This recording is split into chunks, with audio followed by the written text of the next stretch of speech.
ಸ್ನೇಹಿತರೆ, ಮೀಡಿಯಾ ಮಾಸ್ಟರ್ಸ್ಗೆ ಸ್ವಾಗತ, ಸುಸ್ವಾಗತ.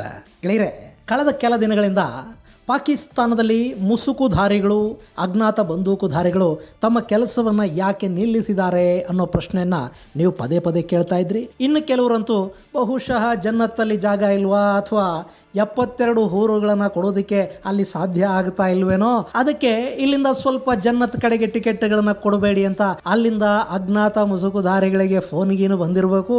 ಹಾಗಾಗಿ ಅವರು ತಮ್ಮ ಕೆಲಸವನ್ನು ನಿಲ್ಲಿಸಿದ್ದಾರೆ ಅಂತ ಕಾಮಿಡಿ ಮಾಡಿ ಕೂಡ ಒಂದಷ್ಟು ಕಾಮೆಂಟ್ಗಳನ್ನು ಮಾಡಿದ್ರಿ. ಬಹುಶಃ ನಿಮ್ಮ ಬಯಕೆ ಅವರಿಗೆ ಕೇಳಿಸ್ತೋ ಏನೋ. ಈಗ ಮತ್ತೆ ಪಾಕಿಸ್ತಾನದಲ್ಲಿ ಅಜ್ಞಾತ ಬಂದೂಕುಧಾರಿಗಳು ತಮ್ಮ ಆಯುಧಗಳಿಗೆ ಕೆಲಸ ಕೊಟ್ಟಿದ್ದಾರೆ. ಪಾಕಿಸ್ತಾನದ ಖೈಬರ್ ಪಖ್ತೂನ್ಖ್ವಾ ಭಾಗದಲ್ಲಿ ಭಾರತಕ್ಕೆ ಬೇಕಾಗಿದ್ದ ಭಯೋತ್ಪಾದಕ ಸಂಘಟನೆಯೊಂದರ ಮುಖ್ಯಸ್ಥನೊಬ್ಬನಿಗೆ ಅಜ್ಞಾತ ವ್ಯಕ್ತಿಗಳು ಟೂರ್ಗೆ ಟಿಕೆಟ್ ಹರಿದಿದ್ದಾರೆ. ಮತ್ತೊಂದು ಕಡೆ ಪಾಕಿಸ್ತಾನ TTP ಭಯೋತ್ಪಾದಕರನ್ನ ನಿಗ್ರಹಿಸುವ ಸಲುವಾಗಿ ಆಫ್ಘನಿಸ್ತಾನದ ಗಡಿಯಲ್ಲಿ ಬಾಂಬಿಂಗ್ ಅನ್ನು ಕೂಡ ಮಾಡಿದೆ. ಈ ಎರಡೂ ವಿಷಯಗಳನ್ನು ಇಟ್ಕೊಂಡು ಅಲ್ಲಿ ಏನಾಗ್ತಿದೆ, ಈಗ ಹೊಸದಾಗಿ ಜನ್ನತ್ಗೆ ಎಂಟ್ರಿ ಪಡ್ಕೊಂಡವನು ಯಾರು ಅನ್ನೋ ಬಗ್ಗೆ ಕೂಡ ಒಂದಷ್ಟು ಮಾಹಿತಿಯನ್ನ ನಾವಿಲ್ಲಿ ನೋಡೋಣ.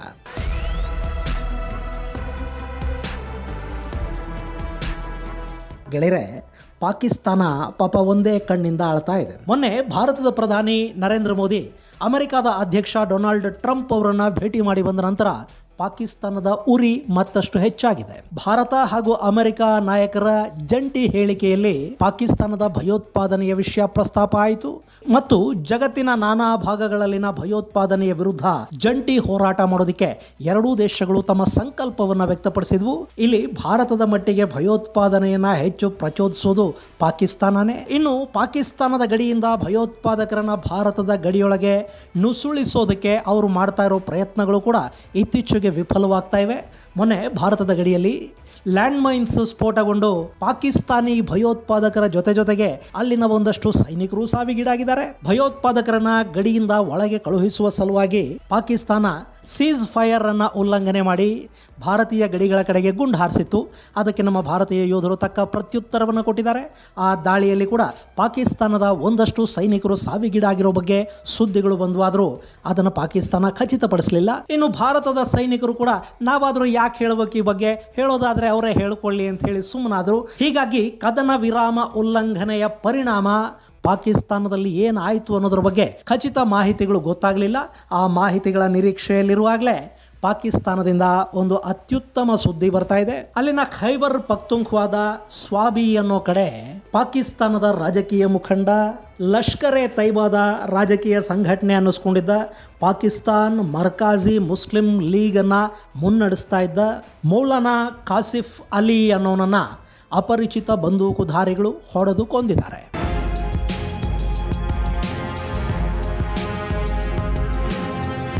ಗೆಳೆಯರೆ, ಲಷ್ಕರ್ ಎ ತೈಬಾ ಅನ್ನೋದಿದೆಯಲ್ಲ, ಅದೊಂದು ಭಯೋತ್ಪಾದಕ ಸಂಘಟನೆ.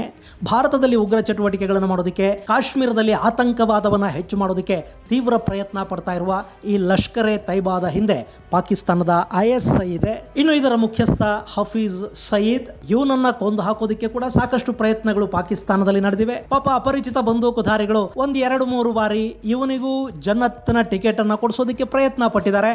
ಆದರೆ ಈ ಹಫೀಜ್ ಸಯೀದ್ ಪಾಕಿಸ್ತಾನದ ರಕ್ಷಣೆಯಲ್ಲಿ ಅಲ್ಲಿನ ಸೇನೆ ಹಾಗೂ ISIನ ಕಣ್ಗಾವಲಲ್ಲಿರೋದ್ರಿಂದ ಇವನಿನ್ನು ಬದುಕುಳಿದಿದ್ದಾನೆ. ಇಂಥ ಹಫೀಜ್ ಸಯೀದ್ ಪಾಕಿಸ್ತಾನದಲ್ಲಿ ರಾಜಕೀಯವನ್ನು ಮಾಡೋದಕ್ಕೆ, ಅಲ್ಲಿ ರಾಜಕೀಯ ಪ್ರಭಾವವನ್ನು ಕೂಡ ಬೆಳೆಸ್ಕೊಳ್ಳೋದಕ್ಕೆ ಪಾಕಿಸ್ತಾನ್ ಮರ್ಕಾಜಿ ಮುಸ್ಲಿಂ ಲೀಗ್ ಅನ್ನೋ ಒಂದು ರಾಜಕೀಯ ಪಕ್ಷವನ್ನು ಸ್ಥಾಪನೆ ಮಾಡಿದ್ದ. ಅದನ್ನು ನೋಡ್ಕೋತಾ ಇದ್ದವನು ಈ ಮೌಲಾನಾ ಕಾಸಿಫ್ ಅಲಿ. ಮೌಲಾನಾ ಕಾಸಿಫ್ ಅಲಿ ಕೂಡ ಯಥಾ ಪ್ರಕಾರ ಖೈಬರ್ ಪಖ್ತೂನ್ಖ್ವಾ ಭಾಗದಲ್ಲಿ ವಾಸ ಮಾಡ್ತಾ ಇದ್ದ. ಈ ಖೈಬರ್ ಭಾಗ ಇದೆ ನೋಡಿ, ಇದು ಭಯೋತ್ಪಾದಕರ ಬ್ರೀಡಿಂಗ್ ಸೆಂಟರ್ ಇದ್ದ ಹಾಗೆ. ಇಲ್ಲಿ ಲಷ್ಕರ್ ಎ ತೈಬಾ, ಸಿಫಾ ಇ ಸಹಾಬಾ, ತೆಹ್ರಿಕ್ ಇ ನಫಾಜ್, ಲಷ್ಕರ್ ಇ ಜಹಾಂಗವಿ, ಜೈಷ್ ಇ ಮೊಹಮ್ಮದ್, ಹೀಗೆ ನಾನಾ ಹೆಸರಿನ ಭಯೋತ್ಪಾದಕ ಸಂಘಟನೆಗಳು ಕೆಲಸ ಮಾಡ್ತಾ ಇವೆ. ಖೈಬರ್ ಪಖ್ತೂನ್ಖ್ವಾ ಭಾಗದಲ್ಲಿ ಅವರ ತರಬೇತಿ ಶಿಬಿರಗಳಿವೆ ಮತ್ತು ಸಾಕಷ್ಟು ನಟೋರಿಯಸ್ ಉಗ್ರರು ಅಲ್ಲಿ ಆಶ್ರಯವನ್ನು ಕೂಡ ಪಡ್ಕೊಂಡಿದ್ದಾರೆ. ಹಾಗೆ ಈ ಮೌಲಾನಾ ಕಾಸಿಫ್ ಅಲಿ ಕೂಡ ಖೈಬರ್ ಭಾಗದ ಸ್ವಾಬಿಯಲ್ಲಿ ವಾಸ ಮಾಡ್ತಾ ಇದ್ದ. ಇವತ್ತು ಬೆಳಿಗ್ಗೆ ಅವನು ಯಥಾ ಪ್ರಕಾರ ಮನೆಯಿಂದ ಎದ್ದು ಹೊರಗೆ ಬಂದಿದ್ದಾನೆ. ಅದೇ ಸಮಯಕ್ಕೆ ಇಬ್ಬರು ಬಂದೂಕುಧಾರಿಗಳು ಅವನ ಮನೆ ಮುಂದೆ ಪ್ರತ್ಯಕ್ಷರಾಗಿದ್ದಾರೆ. ಅವರು ಮತ್ತಿನ್ನೇನನ್ನು ಯೋಚನೆ ಮಾಡದೆ ಈ ಮೌಲಾನಾ ಕಾಸಿಫ್ ಅಲಿಯ ಮೇಲೆ ಗುಂಡು ಹಾರಿಸಿದ್ದಾರೆ. ಆ ದಾಳಿಯಲ್ಲಿ ಮೌಲಾನಾ ಸ್ಥಳದಲ್ಲೇ ಸಾವಿಗೀಡಾಗಿದ್ದಾನೆ ಅಂತ ಹೇಳಲಾಗ್ತಾ ಇದೆ. ಗೆಳೆಯರೆ, ಕೆಲವೇ ದಿನಗಳ ಹಿಂದೆ ಲಷ್ಕರ್ ಎ ತೈಬಾಗೆ ಸೇರಿದ ಇನ್ನಿಬ್ಬರು ಉಗ್ರರನ್ನ ಇದೇ ರೀತಿ ಪಾಕಿಸ್ತಾನದಲ್ಲಿ ಹೊಡೆದುಕೊಳ್ಳಲಾಗಿತ್ತು. ಈಗ ಅದರ ರಾಜಕೀಯ ವಿಭಾಗದ ಮುಖ್ಯಸ್ಥನನ್ನ ಕೂಡ ಅಪರಿಚಿತ ಬಂದೂಕುಧಾರಿಗಳು ಜನ್ನತ್ಗೆ ಕಳುಹಿಸಿಕೊಟ್ಟಿದ್ದಾರೆ. ಇನ್ನು ಯಾವಾಗ ಮೌಲಾನಾ ಕಾಸಿಫ್ ಅಲಿ ಹಾಗೂ ಇನ್ನಿತರ ಲಷ್ಕರ್ ಎ ತೈಬಾ ಕಾರ್ಯಕರ್ತರು ಹಾಗೂ ನಾಯಕರ ನಿರಂತರ ಹತ್ಯೆಗಳು ಪಾಕಿಸ್ತಾನದಲ್ಲಿ ನಡೆಯೋದಕ್ಕೆ ಶುರುವಾದವೋ, ಲಷ್ಕರ್ ಉಗ್ರರು ಈಗ ಪಾಕ್ ಸರ್ಕಾರದ ಮೇಲೆ ಸಿಟ್ಟಿಗೆದ್ದಿದ್ದಾರೆ. ಅಲ್ಲಿನ ಸರ್ಕಾರ ತಮಗೆ ರಕ್ಷಣೆ ಕೊಡ್ತಾ ಇಲ್ಲ, ಕಾಶ್ಮೀರಕ್ಕೆ ಬಿಡುಗಡೆಯನ್ನ ಕೊಡಿಸೋದು ಹಾಳಾಗಿ ಹೋಗ್ಲಿ, ತಮ್ಮ ಸಂಘಟನೆಯನ್ನ ಕಾಪಾಡೋ ನಿಟ್ಟಲ್ಲಿ ಕೂಡ ಅಲ್ಲಿನ ಸೇನೆ ಹಾಗೂ ಸರ್ಕಾರ ಸರಿಯಾದ ಕ್ರಮಗಳನ್ನ ಕೈಗೊಳ್ತಾ ಇಲ್ಲ, ಪಾಕಿಸ್ತಾನವನ್ನ ಆಳ್ತಾ ಇರೋದು ಅಸಮರ್ಥ ಸರ್ಕಾರ ಅಂತೆಲ್ಲ ಈಗ ಲಷ್ಕರ್ ಎ ತೈಬಾ ಪಾಕ್ ಸರ್ಕಾರದ ವಿರುದ್ಧ ಕಿಡಿಕಾರೋದಕ್ಕೆ ಶುರು ಮಾಡಿದೆ. ಅದು ಹಾಗೆ ಅಲ್ವೇ? ನಾವು ಏನನ್ನ ಸಾಕ್ತೀವಿ ಅನ್ನೋದರ ಪ್ರಜ್ಞೆ ನಮಗಿರಬೇಕು.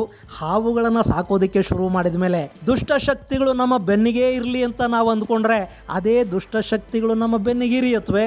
ಈಗ ಪಾಕಿಸ್ತಾನದಲ್ಲಿ ಅದು ಆಗ್ತಾ ಇದೆ.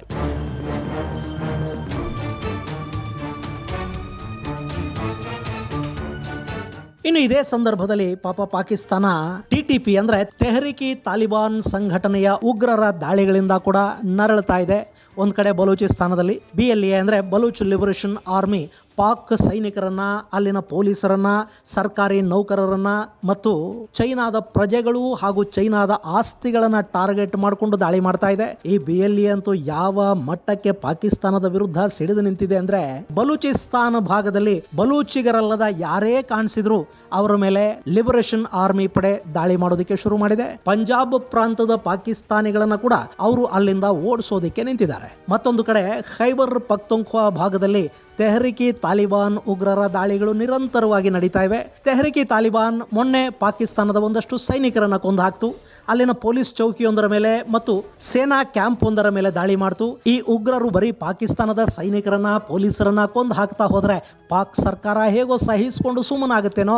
ಆದ್ರೆ ಇಲ್ಲಿ ಬರೀ ಅಷ್ಟು ಮಾತ್ರ ಆಗ್ತಾ ಇಲ್ಲ, ಚೈನಾದ ಆಸ್ತಿಗಳನ್ನ ಟಾರ್ಗೆಟ್ ಮಾಡಿಕೊಂಡು ಈ ತೆಹರಿಕ್ ಇ ತಾಲಿಬಾನ್ ಕೂಡ ದಾಳಿಗಳನ್ನು ಮಾಡ್ತಾ ಇದೆ. ಹೀಗಾಗಿ ಚೈನಾ ಪಾಕಿಸ್ತಾನದ ಮೇಲೆ ಒತ್ತಡ ಹೇರೋದು ಇತ್ತೀಚೆಗೆ ತೀವ್ರವಾಗ್ತಾ ಇತ್ತು.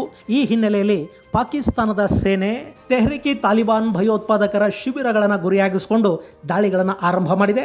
ಆಫ್ಘನಿಸ್ತಾನದ ಗಡಿಯಲ್ಲಿ ಪಾಕಿಸ್ತಾನ ನಡೆಸಿರುವ ಏರ್ ಸ್ಟ್ರೈಕ್ ಅಲ್ಲಿ ಸುಮಾರು 8 ಮಂದಿ ಸಾವಿಗೀಡಾಗಿದ್ದಾರೆ ಅಂತ ಆಫ್ಘನಿಸ್ತಾನ ಹೇಳ್ತಾ ಇದೆ. ಈ 8 ಮಂದಿಯಲ್ಲಿ 2 ಮಹಿಳೆಯರು ಹಾಗೂ 3 ಮಕ್ಕಳಿದ್ದಾರೆ ಅನ್ನೋದು ಆಫ್ಘನಿಸ್ತಾನ ಹೇಳ್ತಾ ಇರೋ ಮಾತು. ಆದರೆ ಪಾಕಿಸ್ತಾನ ಮಾತ್ರ ತಾವು ಭಯೋತ್ಪಾದಕರ ಶಿಬಿರಗಳ ಮೇಲೆ ದಾಳಿ ನಡೆಸಿದ್ದು, ಅಲ್ಲಿ ಭಯೋತ್ಪಾದಕರನ್ನ ಮಾತ್ರ ಗುರಿಯಾಗಿಸಿಕೊಂಡು ದಾಳಿ ಮಾಡಲಾಗಿದೆ ಅಂತ ಪಾಕಿಸ್ತಾನ ಹೇಳಿದೆ. ಮತ್ತು ಸತ್ತವರೆಲ್ಲ ಕೂಡ ಭಯೋತ್ಪಾದಕರೇ. 15 ಭಯೋತ್ಪಾದಕರನ್ನ ಹೊಡೆದುಕೊಂಡಿದ್ದೀವಿ ಅಂತ ಪಾಕಿಸ್ತಾನ ಹೇಳ್ಕೊಳ್ತಾ ಇದೆ. ಆಫ್ಘನಿಸ್ತಾನ ಮಾತ್ರ ಇವರ ದಾಳಿಯಲ್ಲಿ ಸಾವಿಗೀಡಾಗಿರೋದು ಹೆಂಗಸರು ಹಾಗೂ ಮಕ್ಕಳು ಅಂತ ಆರೋಪ ಮಾಡ್ತಾ ಇದೆ. ಬಹುಶಃ ಇಲ್ಲಿ ಏನಾಗುತ್ತೆ, ಇವರೆಲ್ಲ ಅಲೆಮಾರಿ ಜನಾಂಗಗಳು, ಬುಡಕಟ್ಟು ಜನಾಂಗಗಳಿಗೆ ಸೇರಿದವರು. ಹೀಗಾಗಿ ಆ ಭಯೋತ್ಪಾದಕರ ಕ್ಯಾಂಪುಗಳು ಅಂದ್ಕೊಂಡು ಪಾಕಿಸ್ತಾನ ಏನ್ ದಾಳಿಗಳನ್ನು ಮಾಡಿದೆ, ಅಲ್ಲಿ ಆ ಉಗ್ರರ ಹೆಂಡತಿ ಮಕ್ಕಳು ಕೂಡ ಇದ್ದಿರಬಹುದು. ಆ ದಾಳಿಯಲ್ಲಿ ಅವರು ಕೂಡ ಸಾವಿಗೀಡಾಗಿರೋ ಸಾಧ್ಯತೆ ಇರುತ್ತೆ. ಏನೇ ಆದರೂ ಪಾಕಿಸ್ತಾನ ನಡೆಸಿರುವ ಈ ದಾಳಿ ಬರೀ ಪಾಕಿಸ್ತಾನದ ಖೈಬರ್ ಪಖ್ತೂನ್ಖ್ವಾ ಭಾಗದಲ್ಲಿ ಮಾತ್ರ ಅಲ್ಲದೆ ಗಡಿ ಆಚೆ ಆಫ್ಘನಿಸ್ತಾನದಲ್ಲಿ ಕೂಡ ನಡೆದಿದೆ.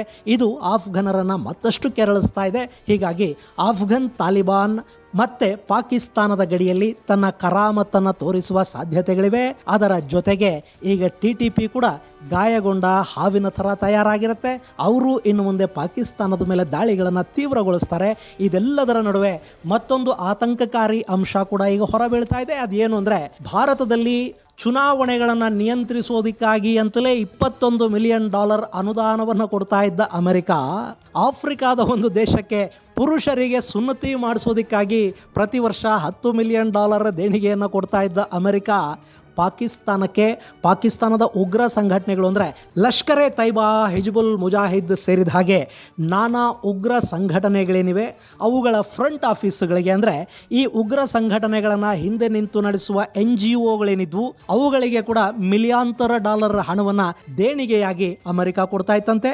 ಮೊನ್ನೆ ಡೊನಾಲ್ಡ್ ಟ್ರಂಪ್ ಸರ್ಕಾರ ಅಮೆರಿಕದ ದೇಣಿಗೆಗಳ ಕಡಿತವನ್ನು ಘೋಷಣೆ ಮಾಡಿದೆಯಲ್ಲ, ಅಂದರೆ ಇತ್ತೀಚೆಗೆ ಎಲನ್ ಮಸ್ಕ್ ಪ್ರಕಟಿಸಿದ ದೇಣಿಗೆ ಕಡಿತದ ಪಟ್ಟಿಯಲ್ಲಿ ಈ ಪಾಕಿಸ್ತಾನದ ಉಗ್ರ ಸಂಘಟನೆಗಳ ಫ್ರಂಟ್ ಆಫೀಸ್ಗಳಿಗೆ ಕೊಡ್ತಾ ಇದ್ದ ದೇಣಿಗೆಯನ್ನ ನಿಲ್ಲಿಸಿರುವ ಬಗ್ಗೆ ಯಾವ ಸುದ್ದಿಯೂ ಬರ್ತಾ ಇಲ್ಲ. ಅಂದ್ರೆ ಅಮೆರಿಕ ಒಂದು ಕಡೆ ಭಯೋತ್ಪಾದನೆಯ ವಿರುದ್ಧ ಮಾತೂ ಆಡುತ್ತೆ, ಸಹಾಯಧನದ ಹೆಸರಲ್ಲಿ, ಅನುದಾನಗಳ ಹೆಸರಲ್ಲಿ ಉಗ್ರ ಸಂಘಟನೆಗಳಿಗೆ ಹಣವನ್ನೂ ತಲುಪಿಸುತ್ತೆ, ಮಗುನೂ ಚಿವುಟುತ್ತೆ, ತೊಟ್ಲು ತೂಗುತ್ತೆ. ಇದು ಅಮೆರಿಕಾದ ಪಾಲಿಸಿ. ಇದು ಗೆಳೆಯರೆ, ಪಾಕಿಸ್ತಾನದಲ್ಲಿ ಲಷ್ಕರ್ ಎ ತೈಬಾದ ರಾಜಕೀಯ ಸಂಘಟನೆಯ ಮುಖ್ಯಸ್ಥನೊಬ್ಬನನ್ನ ಅಜ್ಞಾತ ಬಂದೂಕುಧಾರಿಗಳು ಹೂರ್ ಯಾತ್ರೆಗೆ ಕಳುಹಿಸಿಕೊಟ್ಟಿರೋದರ ಕುರಿತಾದ ಒಂದಷ್ಟು ಮಾಹಿತಿ. ಮುಂದಿನ ಸಂಚಿಕೆಯಲ್ಲಿ ಮತ್ತಷ್ಟು ವಿಶೇಷಗಳ ಜೊತೆ ಮತ್ತೆ ಭೇಟಿಯಾಗೋಣ. ಅಲ್ಲಿವರೆಗೆ ಜೈ ಹಿಂದ್, ಜೈ ಕರ್ನಾಟಕ.